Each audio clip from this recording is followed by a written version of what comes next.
it downfield. It is. Oh, it's caught. John Moran in the clutch. Oh, my word. Oh, my God. Deep to right field. Way up there. And way down the sideline. Jefferson. Another huge run. Jalen Red broke tackle. Stayed on his feet.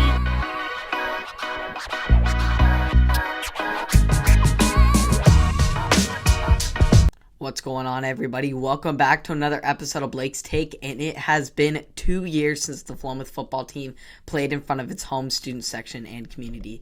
With the last 2 years' setbacks and restrictions finally being uplifted, Friday night, Clemens Field was brought back to life in an environment like no other, with the drag car rumbling, the band bumping, and the crowd cheering as the Warriors took the field for their home opener against the mighty Woodburn Bulldogs.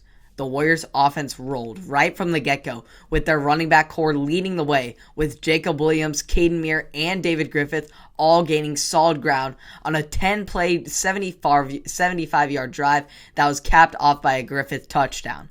As usual, the Warrior defense did their part, forcing the Bulldogs to punt, which put the ball back in Griffith's hands, and everyone on the offensive line coming up to the receivers did their part, holding their blocks, giving Griffith green grass 58 yards down the sideline for yet another score, giving them a 12-0 lead. But then the Woodburn put together a good drive and put the Warrior defense to test, exposing many holes and stretching the defenders out in the flats, leading to an 8-play, 74-yard scoring drive that was capped off by a 4th and 3 conversion when quarterback Caleb Robles found running back Ty Bayer down the sideline for a touchdown. It sure didn't take the Warriors long to respond, though. Within the matter of 3 plays, Jensen was able to connect with Isaac Lattin on a throwback screen pass with blockers in front of him for days. Lattin was able to turn on the Jets and go on for an 80-yard score for the Warriors, giving them a 19-6 advantage. And the defense, of course, was able to hold things down and keep that advantage going into halftime. Big plays continued to be the story for the Warriors in the second half as Jacob Williams burst free through the middle on his way to a 55-yard touchdown that made the home crowd erupt in joy. Just before the end of the third quarter, though, the Bulldogs would score yet again after running back slipped away from the linebacker's fingers to make it a 2-score game entering the fourth quarter. But that was as close as this game would get. In the fourth, the Warriors were going to finish this game just like they started it, pounding the rock. They marched down the field all the way down to the goal line, where the Bulldogs defense made a surprising stand, forcing a turnover on downs. But shortly thereafter, the Warriors defense forced a turnover on their own to give the offense yet another chance to put this game away. This time around, Jensen just let the biggest man on the field go get it, with 6'6" junior Ty May coming down with a 7-yard touchdown reception to put this game away.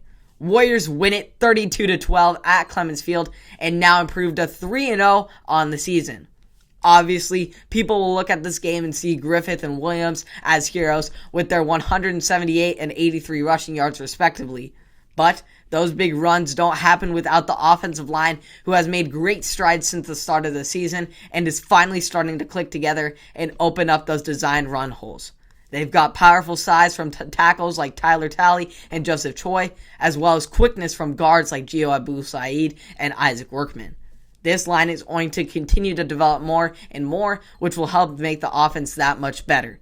Defensively, the Warriors continued to lay the hammer, with 5 sacks and several tackles for a loss, including a forced fumble and recovery by Joseph Choi. Woodburn averaged just 2.5 yards per rush and finished with only 159 total yards for the game. Although a stellar performance, the Warriors still have room for much improvement, as they had 3 lost fumbles, an interception, a punt blocked, 3 failed extra points, and 60 yards total in penalties.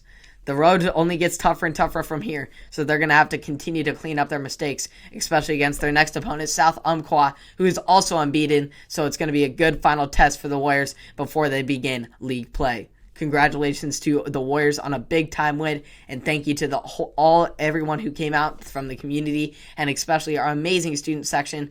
I appreciate all of you who came out, and we feed off that support, and it just really gives us that energy to keep going in that game, and it really helped us. Without you guys, you were a huge part of that win. That was a very, very special moment for this community to get back into things.